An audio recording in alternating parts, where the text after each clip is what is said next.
Well, I've got good news. We did it.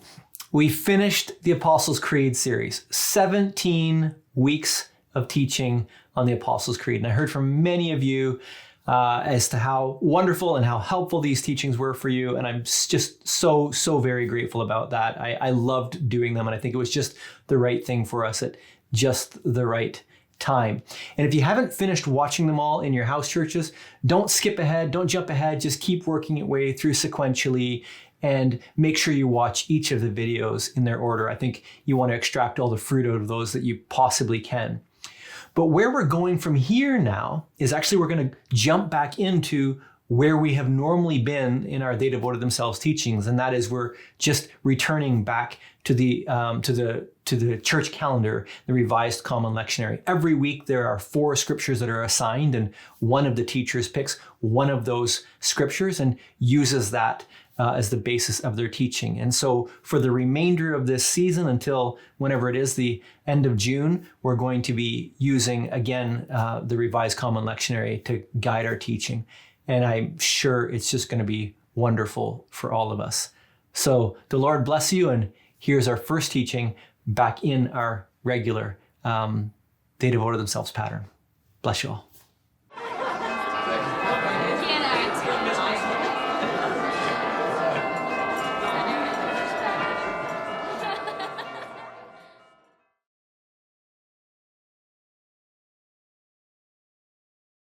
Well, let me start with a question. What are you afraid of? What keeps you awake at night, or knots up your stomach, or tightens up your chest? What has you breathing with heavy breaths? I would suppose that answers to this in today's current world climate could be manifold. They certainly are with me. Fear seems to plague some people more than others, but everyone deals with fear to some degree or another. And I don't think the scripture ever asks us to pretend or not to acknowledge the enemies that we encounter or the fears that we have. Denialism is not the same as faith, and we are never asked to live this way. The scriptures, and particularly the prayers of the Psalms, are filled with this honest appraisal of the human and their concerns. Well, in our psalm today, we have yet another example of David encountering and addressing his own fear.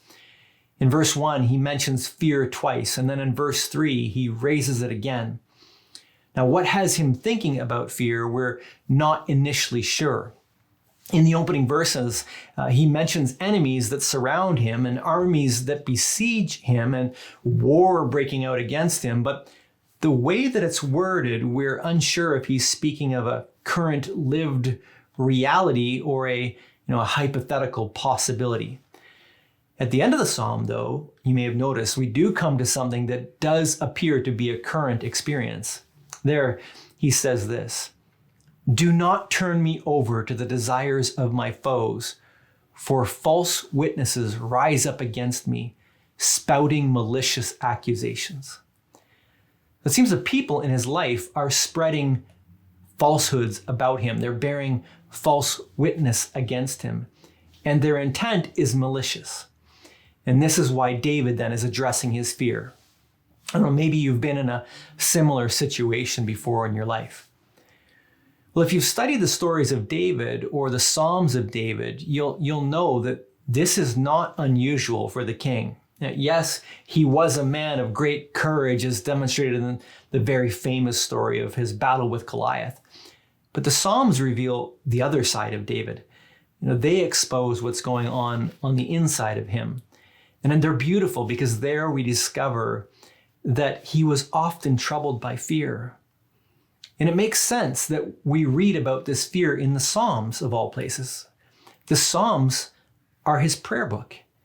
And it's in prayer that our inner life is most, fully revealed. It's where we cry out and maybe our most real, isn't it? The stories of David recorded in the books of Samuel are written from an outside perspective. They're an outsider's take on David's life. And as a result, yes, they deal with the fear that he dealt with, but oftentimes they're dealing with his escapades and the wars that he's getting into. but a lot of time from that more courageous outside take. But the Psalms are David's take on those stories, and there in prayer and worship, this inner life is revealed. But while fear is present in David, what's also present in our psalm is the counter to this fear.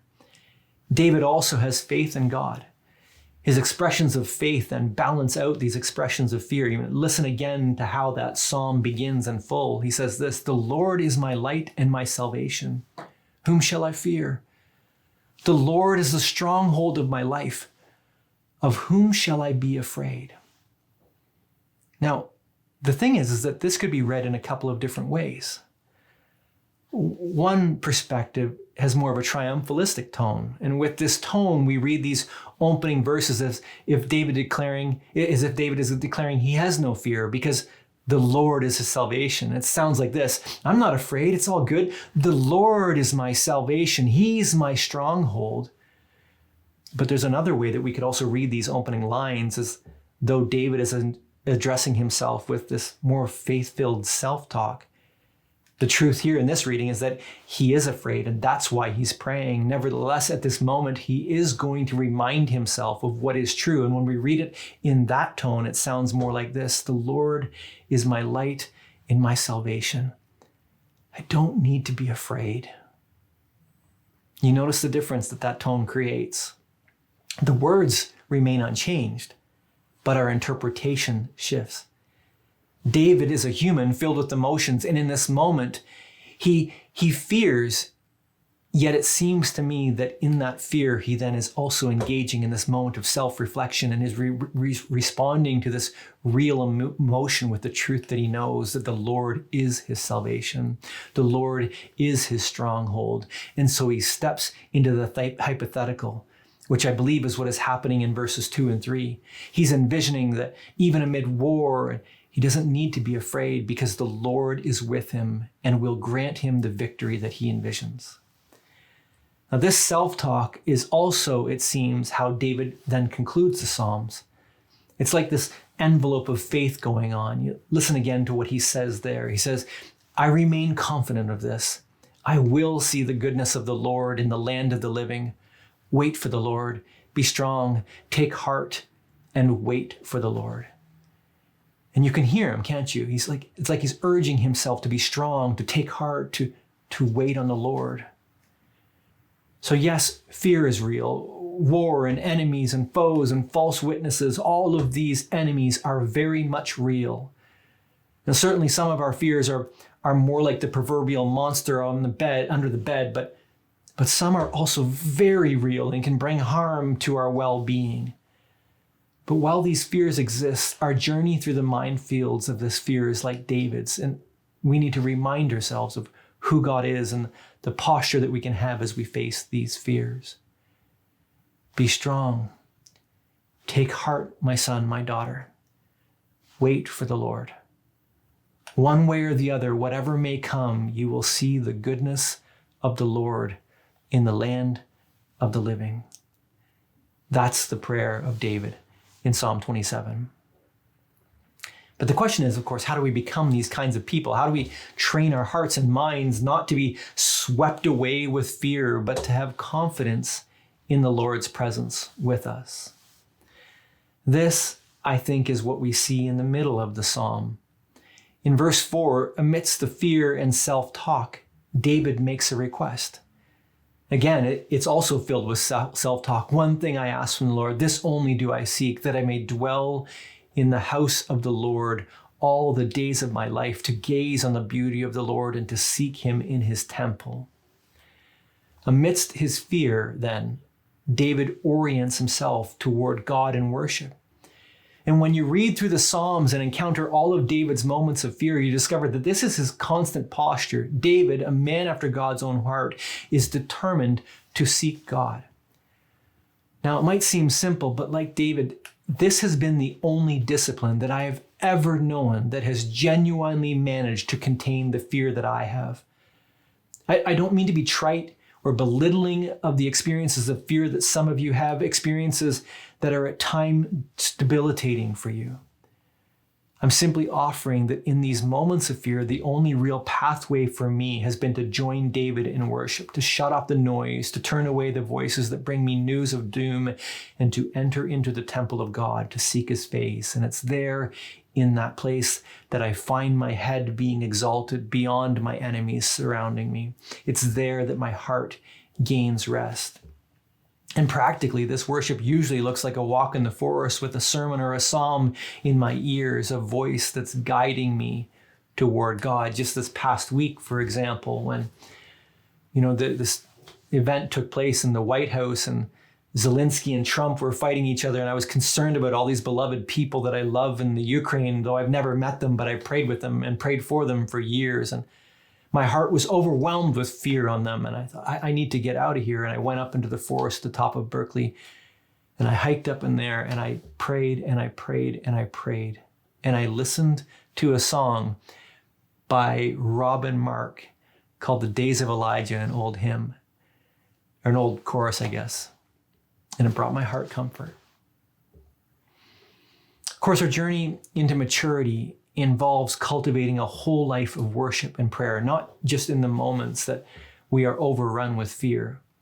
Cultivating a life like this helps us to grow. It matures our confidence in God so that we're not swept away by every wave that may cause us fear, that we live a life that's kind of close to the heart of God, close to God's presence, and it orients us to become people of confidence in him that are then able to weather the storms. But that doesn't negate what we see in David. There are times when the fear becomes too great, and in these moments, we speak to ourselves with yet another voice. Seek his face. The Lord, your face I will seek. So let's go back to where I began. What are you afraid of? What brings you fear in your life? The cause may be very real, but the invitation of the psalm is equally real. And I wonder what that seeking is going to look like for you today and in this week ahead. Lord bless you.